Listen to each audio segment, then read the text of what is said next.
Kami dari kelompok 4 akan membuat video studi kasus chapter 5 tentang managing ethic and social responsibility. Aku Muhammad Fahri Ramadan dengan NIM 2025-8136. Aku Askia Kalimatunisa dengan NIM 2025-8139. Aku Divya Gamelia dengan NIM 2025-8153. See you.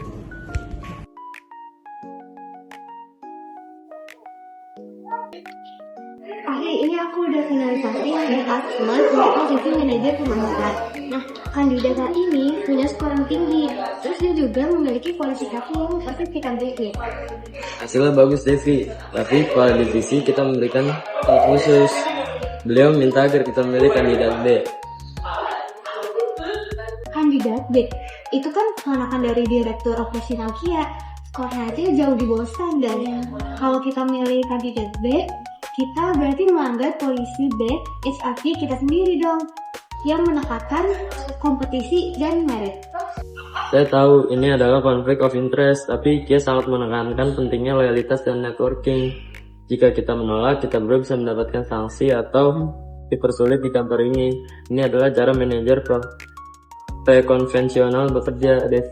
Tapi itu masalah justice, Fahri. Kalau kita milih yang gak kompeten karena hubungan keluarga, kan merugikan kinerja tim dan perusahaan. Aku lebih milih bertindak berdasarkan prinsip moral universal dan prinsip best ethics, bukan takut pada hukuman pribadi. Iya, Dev dan saya keberatan di bidang B. Secara data, kandidat A lebih unggul. Kami harus mengikuti kebijakan yang sudah ditetapkan. Tapi, apakah kamu lebih memilih memuaskan ego staffmu atau menjaga hubungan baik dengan atasan saya? Ini untuk kebaikan tim kita agar target tercapai. Ini adalah kepuasan konvensional manajer level.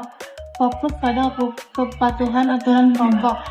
Tapi Kia, ini bisa dianggap nepotisme dan melanggar standar etika manajerial. Saya tahu ini adalah area free choice, tapi bila bebas harus tetap dalam koridor manajerial.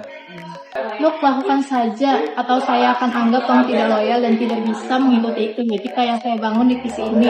Saya perlu kamu fokus pada ego dan profit di divisi ini, bukan pada idealisme yang tidak praktis.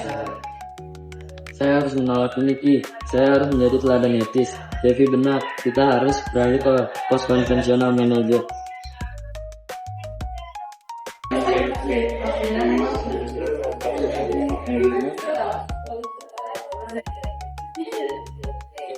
Baik, karena Fahri sudah kembali, saya anggap diskusi kita selesai. Devi, tolong segera proses berkas kandidat B. Kita perlu mengutamakan kepentingan relasi strategi perusahaan. Ini adalah keputusan final untuk menjaga kelancaran operasi di masa depan. Kalian harus menunjukkan kepatuhan. Maaf ya, aku nggak bisa lanjutin prosesnya karena keputusan ini tuh secara jelas melanggar prinsip justice dan policy best ethics. Sebagai staff, aku tuh nggak mau kalau berkompromi dengan nepotisme. Dan saya setuju dengan Devi. Setelah saya renungkan, manajer seharusnya beroperasi di tingkat pos konvensional. Kepentingan pribadi atau kelompok tidak boleh melangkahi prinsip moral universal. Saya harus bertanggung jawab atas integritas proses rekrutmen. Apa maksudnya ini? Kalian berdua menolak perintah langsung. Kalian mengancam posisi saya. Kami tidak mengancam Kia, kami menjalankan etika manajerial dan kami akan melaporkan masalah konflik kepentingan ini melalui sistem whistleblowing internal. Ini adalah upaya kami untuk menjaga integritas, kejujuran, dan keadilan perusahaan ini.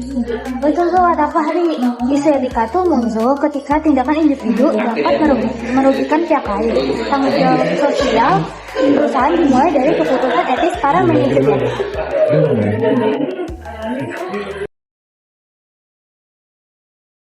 Ini masih